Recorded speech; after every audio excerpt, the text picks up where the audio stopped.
Oke Mayang, katanya kan sempat di DM sama Padel. Itu benar bagaimana sih ceritanya? Iya benar, karena jadi awalnya memang aku sama Fadil itu satu kampus. Aku awalnya nggak tahu, tapi pas waktu itu kita sempat berpas-pasan gitu di gerbang kampus kan. Terus aku tengok-tengok kan sama temen, Fadil di sini di Mustopo juga. Iya kita baru tahu ternyata kita satu kampus, cuman beda fakultas aja gitu. Terus memang sempat DM, cuman DM-nya nggak yang aneh-aneh sih, cuman dia nanya Mai masih di kampus gitu. Tahun berapa itu Mai? Kayaknya tahun ini deh, cuman aku lupa bulan apa. Pokoknya tahun ini Februari kalau nggak salah. Udah lama banget. Tapi dia juga katanya suka ngaku-ngaku dari kampus ternama untuk menggait para wanita katanya. Benar gak sih kalau itu? Aduh, kalau itu aku kurang tahu ya.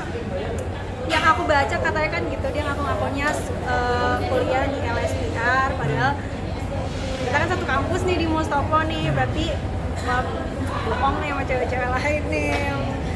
Ya begitu. Katanya Mayang juga jangan merasa ganteng, katanya bilang gitu ke Padel. Hah? Itu gimana sih? Ya biasa lah ya, fuckboy begitu ya, biar memikat hati perempuan kali ya, padahal udah ada loli banget loh Fadel ya. Tapi kamu sering ketemu nggak? Sering ketemu komen tentang Fadil di Hah? Sering ketemu nggak di kampus? Enggak, sesekali doang, cuman suka berpas-pasan di gerbang kampus gitu doang. Enggak yang deket akrab tuh enggak. Iya, tapi pernah ngobrol at least. Enggak pernah. Enggak deket, emang enggak deket, cuman ya udah saya hai aja. Tapi kalau di kampus tuh ada gosip-gosip apa sih kalau soal Padel gitu?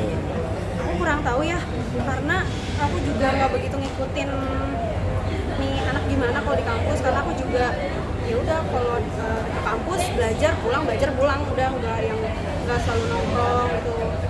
Mayang sampai akhirnya ikut speak up gimana sih maksudnya? ya, Ikut kesel permasalahan. juga kah? Atau risih gitu disebut Mayang bejide gitu kan? Enggak, jadi aku awalnya tuh nggak mau ikut campur.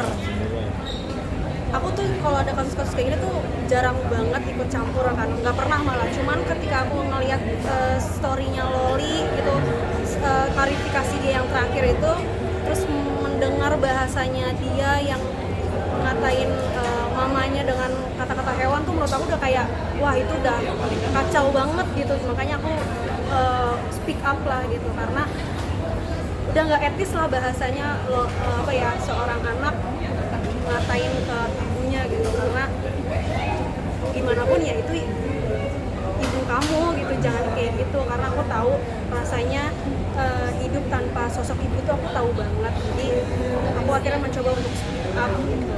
Tapi sempet DM Loli juga nggak sih? DM-an sama Loli pernah waktu itu. Aku follow dia duluan, terus dia follow back aku, terus kita DM-an. Ya she's nice, maksudnya nggak ada yang aneh-aneh gitu. Ya kita komunikasi dengan baik. Ya sempat mau janjian juga mau ketemu gitu, cuman karena waktunya belum sempet, jadi ya sampai sekarang belum ketemu. DM-an sama Loli juga udah pernah. Nyangka nggak sih tapi akhirnya sampai kayak gini gitu? Apa? Ya kamu sendiri nyangka nggak sih maksudnya Loli sampai kayak gini gitu? Ngebela. Gak nyangka sih. Ya mungkin tahu ya, kata Loli lagi masa-masa pubernya gitu, masih dalam percintaan monyetnya. Cuman ini kayaknya sudah